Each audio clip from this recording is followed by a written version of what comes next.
Why does it feel like game developers never listen?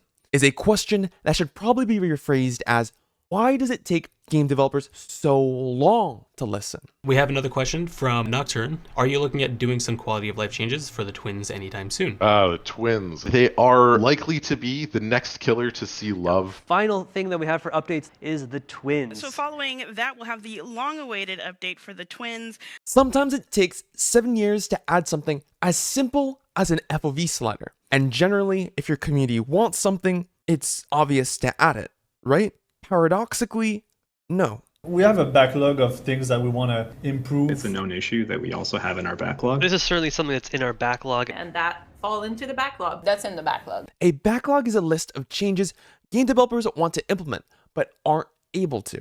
Whether lack of time, resources, or priorities, these are some of the various reasons certain features aren't implemented.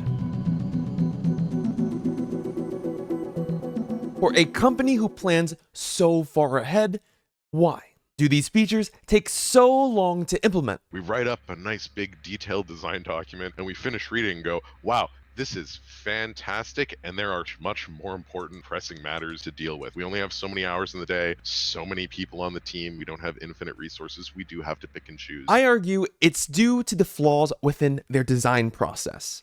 Although recorded after employment, we can analyze the statement as how DBD likely develops their game. Overheat doesn't matter. It is something that comes into play like never, except for when players were stacking the movement speed add-ons. That being said, is it a good mechanic? Does it do anything useful? No, not really. It could leave, but that's not the way that this works. People don't put something out there and try it and see that like it's okay and then like just remove it. A lot of time and effort goes into that kind of thing. What is much more likely is to see sort of an improvement, which is kind of what's already happened. If we work on a feature for a long time, we'll ship it, regardless if it's good for the game or not, is one interpretation of this. But his logic may go, we have a finite amount of development resources. To finish projects in a reasonable time frame, features may need to be shipped broken or partially incomplete. So I ask, should we always ship features we spend a really long time on, even if we realize they aren't great later on? Well, first off, how do we know if the features we're working on are beneficial to the game or not? This is Hillbilly's overheat feature, punishing chainsaw overuse by forcing his ability to go on cooldown. Released on July 28th, 2020. This is Hillbilly's overdrive feature, rewarding chainsaw overuse by increasing chainsaw charge speed, movement speed, and reducing cooldown duration. These updates were released 4 years apart, from July 28th, 2020 to January 30th, 2024. These two updates contribute to the same exact feature. So why exactly are they so different? In 2020, Hillbilly's add-ons were considered overpowered and needed nerfs. So whilst implementing these nerfs, they decided to nerf his base kit as well. Even though some game developers likely thought, is it a good mechanic? Does it do anything useful? No, not really. It was released anyway. Fast forward to today, and this is likely the reason behavior backtracked on their initial changes. As McLean mentioned, people don't put something out there and try it and see that like it's okay and then like just remove it. What is much more likely is to see sort of an improvement. But why go through such a convoluted process if we can test whether our community likes a feature or not in the first place?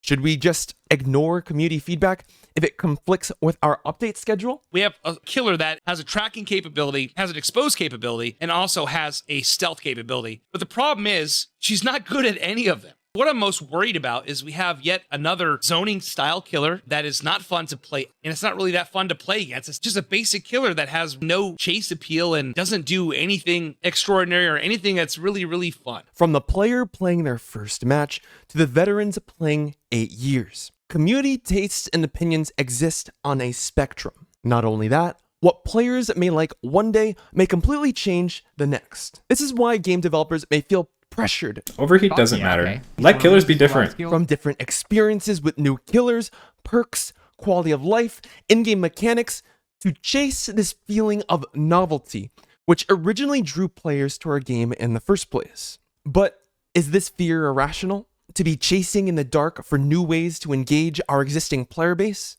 Are we alienating our existing player base. I think the most important question here is, why do people even play our game in the first place? Okay, so on that note, I'm a person with high anxiety, especially when I'm playing Dead by Daylight. The idea of it being a darker experience is pretty scary.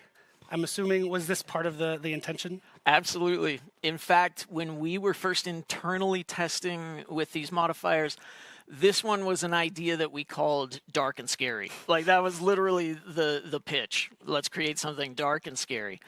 And that's what we did. An in-game modifier removing some essential core features of Dead by Daylight. You will not have perks, some of the HUD. We've removed the scratch marks from the survivors. We've removed the terror radius from the killers, all in the name of making it really in the moment and creating that sense of immersion.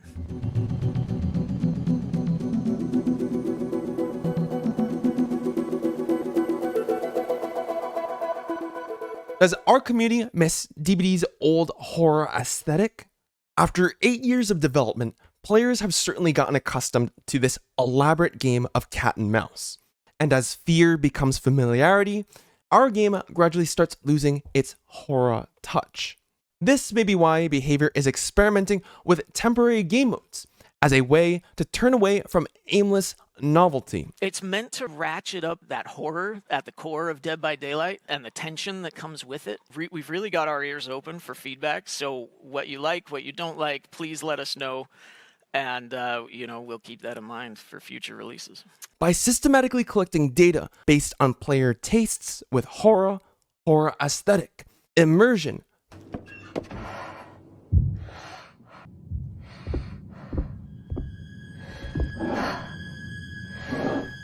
and intensity with enhanced gameplay mechanics, we can get a rough idea of the type of experience our community wants from our game.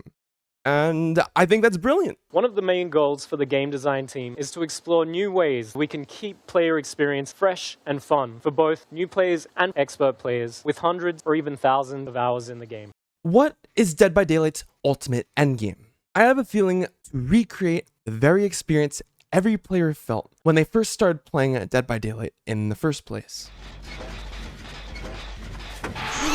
And I believe Behavior knows this, as it seems they're taking steps in the right direction with these modifiers. But I wonder, what if their experiment's actually successful? Wouldn't that be a good thing? I want to pose a different question. We've spent a lot of time over the last 7 years putting new stuff into the game, and a lot of that has been stripped out for this modifier. It's got kind of an old school feel. Yeah, a bit back to basics. I'm excited to hear what people think. For all the features added to the game for the sake of novelty rather than gameplay experience, what of those? What exactly does Behavior mean when they say, what you like, what you don't like, please let us know.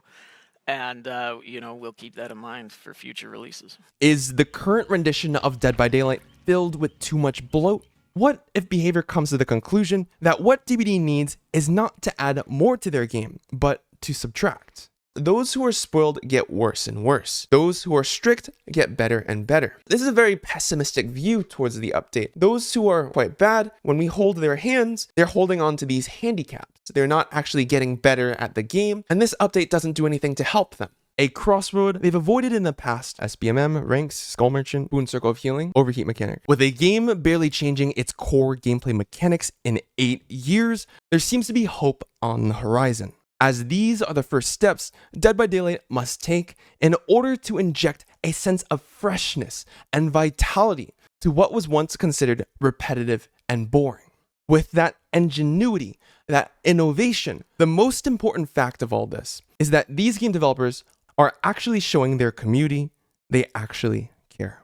So, thanks for watching, guys. I hope you guys enjoyed it, and let me know what you guys think. Peace.